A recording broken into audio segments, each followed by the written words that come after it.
My name is Sarah. I'm 32 years old. I've been married to my husband Kevin, who is also 32, for 3 years now. Both of us work full-time jobs, juggle household chores, and we've been making it work.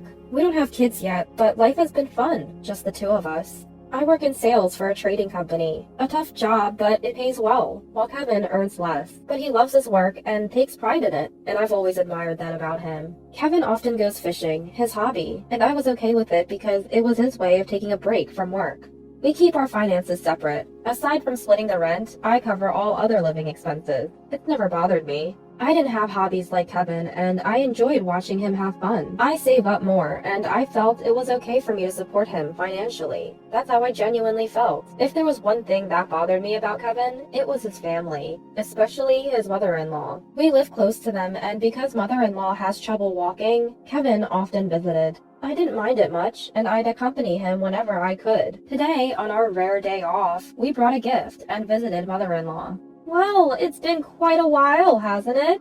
Sorry we've been away. Mother-in-law sighed, seemingly annoyed. It's only been 2 weeks since we last visited. Kevin went alone last week because I had to work on my day off. You may be busy with work, but you're also a wife, you know. Yes. Every time we meet, mother-in-law throws snide comments my way. She doesn't like that I earn more than Kevin. A woman should support and stand by her husband, she'd lecture. Mom, enough. We're handling it between us. Well, if you say so. I think mother-in-law, who's been a homemaker her whole life, can't relate to a working woman like me. Really sorry about that, Kevin said on our way back home. The constant passive-aggressive comments and lectures were stressful, but Kevin always stood up for me, which made it bearable. Hey, it seems like this month's rent hasn't been paid. Checking my bank account after work, I noticed there was no money. We couldn't make the withdrawal. Usually, Kevin deposits his half after he gets his paycheck, but it seems he forgot this time. I'm a bit short on cash this month. Again? This wasn't the first time. Sometimes he'd buy something and not have enough to cover his half of the rent. Annoyed, I let out a sigh, and Kevin chuckled nervously. Sorry, can you cover it this time? He said it like it was no big deal. I'd understand it if it were once in a while. After all, we all want to make a big purchase sometimes. But didn't you say the same thing last month? It's a limited edition fishing rod. You said the same thing last month, didn't you? Couldn't you have discussed it with me before buying it? Even though we have separate finances, if we can't stick to the budget, we can't make it work. Especially when Kevin only pays half the rent. If he doesn't even cover that, then I'm left to handle all the living expenses. That's just not fair. Ugh, enough with the nagging. Kevin interrupts me, clearly annoyed, letting out a sigh and furrowing his brows. Nagging? Sure, we've had these kinds of conversations before, but only about shared expenses. I never meddled in how he spends his own money. Why are you always talking about money, Sarah? Are you obsessed? I was genuinely shocked to hear him say that. Well, we can't live here if we don't pay the rent, right? Talking about money all the time is unattractive. What? Unattractive, Kevin says, looking right at me. Why would he say something like that? I liked that Kevin wasn't concerned about money, and I was okay with managing our finances. And now he calls it unattractive? Seeing my silence, Kevin seems to think he's won the argument. He relaxes his face and lets out a resigned sigh. You know, like my mom always says, a woman should stay home and support her husband. What? If you don't make me look good, you're the one who's going to be embarrassed. Kevin says this dismissively, then turns his attention back to his phone. I was at a loss for words. Kevin always apologized for his mom's outdated views, saying she didn't understand me. Was that his true feeling? What does making him look good even mean? Is it just about silently supporting the household? I'm home! Welcome back. I was greeted by my mother-in-law, Susan, after a long day at work. What? Susan? I wasn't informed she'd be here today. Ignoring my surprise, Susan takes my bag and heads inside. I rush in and am speechless at what I see in the living room. What is all this? Boxes and belongings are cluttered everywhere, leaving no space to walk. Not just Susan, but my father-in-law is here too. Kevin is casually watching TV and drinking a beer. What's going on here? Lower your voice. What is all this? Kevin frowns at my confusion. My parents moved in today. Moved in? Here? He never mentioned this, not even this morning. Ignoring my shock, Susan is happily unpacking. Wait, I wasn't told about this. My mom's legs are getting worse. It's hard for her to live alone. But we have extra rooms, so it's fine. It'll lessen your burden if my mom lives with us. That's right. I'll help with the chores. It'll be good for you since you're so busy. I guess they never really cared about how I felt. Even if I said no, it seemed like no one would listen. What hurt the most was Kevin's attitude. We had rented a larger house with extra rooms, thinking about our future family. But I never thought our family would grow like this. My life turned into a living hell. My in-laws, father-in-law and mother-in-law, took over the room we had saved for our future kids and acted like they owned the place. I couldn't even sit on my favorite sofa or use the dining table anymore. I was expected to do all the housework and wasn't even allowed to sit. The only time I could sit was when everyone else was asleep. Eating leftovers alone, I couldn't help but cry. What am I doing? How did it come to this? When I asked for financial help, they berated me, saying, "You're earning money. Why are you so stingy? Planning to take our pension too?" When I talked to Kevin, he looked visibly annoyed. "What's the big deal? Mom is helping with the chores, isn't she?" Even the chores were eventually pushed onto me, with complaints about aching leg. I did the laundry, but I didn't like having my father-in-law and mother-in-law do the washing together. I ended up doing my own laundry, and despite the increased workload and financial burden, no one listened. Worse, I was told, "I didn't think you were such a cold person. If you have complaints, then leave."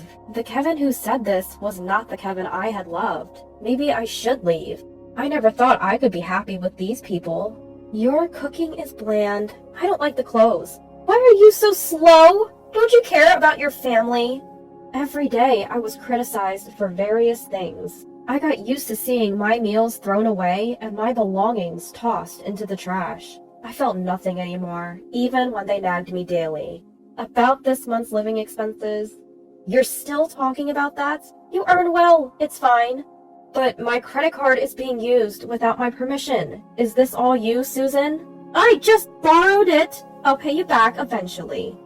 Mother-in-law snorted when I showed her the statement. I don't know what she spent it on, but how could she spend nearly $5,000 in a month? Well, she admitted to the unauthorized use, and there's no way she could deny it with all those brand name items in her room bought with my card. Kevin said nothing, even after seeing this.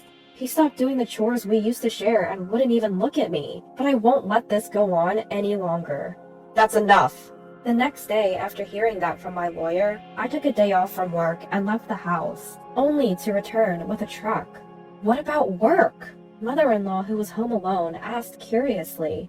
She widened her eyes when she saw me and the people behind me. "Sorry, Susan, it might get a bit noisy." "What? Who are these people?" "Please, go ahead."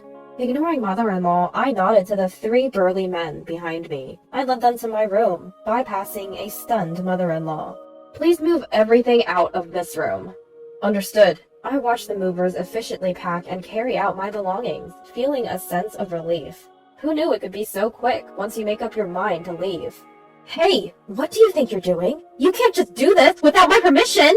My mother-in-law snapped back to reality and started yelling. Ignoring her, she began to make a phone call. Maybe she's calling Kevin, or my father-in-law, or both.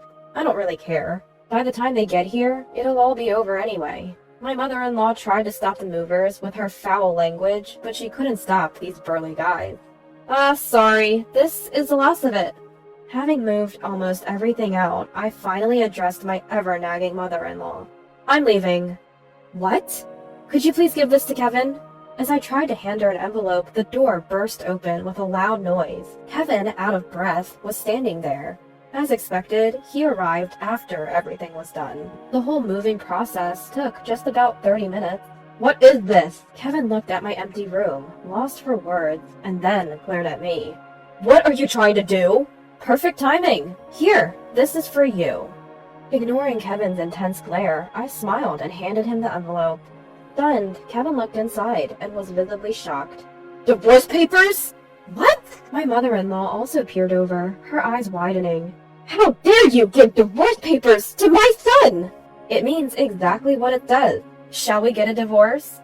"My son married you! You should be grateful and serve this family!"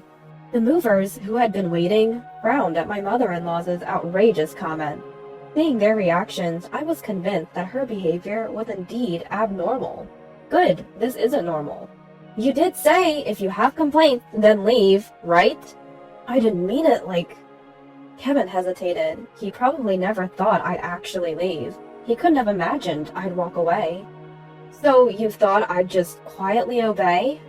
Well, I have plenty of complaints, so I'll do as you wished and leave. I'm not stupid enough to stay here and endure this.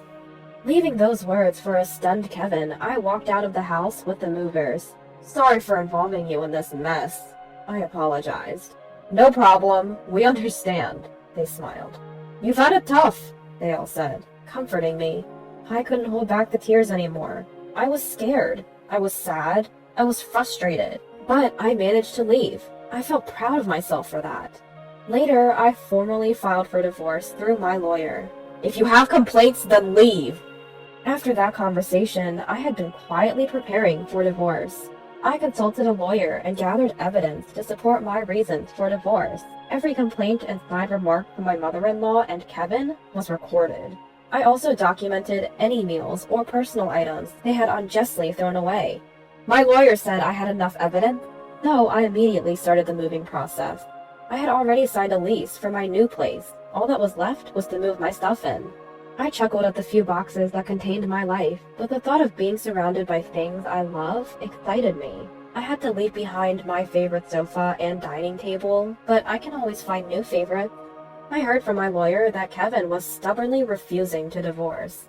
Apparently, Kevin and my mother-in-law even stormed the lawyer's office, demanding to know where I was. They also staked out my workplace, but my colleagues, who knew the situation, helped me avoid running into them. The evidence I had gathered against Kevin, my father-in-law, and mother-in-law was damning. If it went to court, I'd have the upper hand. Kevin finally agreed to the divorce when he realized how expensive a court battle would be. I also demanded repayment from my mother-in-law, not just for the alimony, but also for the money she had spent. She blustered about demanding money from me, but backed down when I mentioned I had evidence of her unauthorized use of my credit card. Family, huh? But her idea of family only included Kevin, my father-in-law, and herself. Did she forget how she'd always left me out? The word family, which she only used when it suited her, made me nauseous. After the divorce was finalized and the alimony paid, Kevin and his family moved away like they were fleeing. Their bad reputation had spread in the neighborhood, making it uncomfortable for them to stay. Plus, they couldn't afford the rent on Kevin's salary alone. Now, they're apparently living in a small house in the countryside, scraping by on Kevin's meager income and the parents' small pension. I'm miserable without money. Won't you come back? Kevin has emailed me multiple times, but I've blocked him without even reading the full messages. As for me, I'm surrounded by things I love, doing a job I enjoy, and living a happy life. No one's throwing my stuff away anymore. No more worrying about complaints. Life is good. Now there's someone at work who's caught my eye.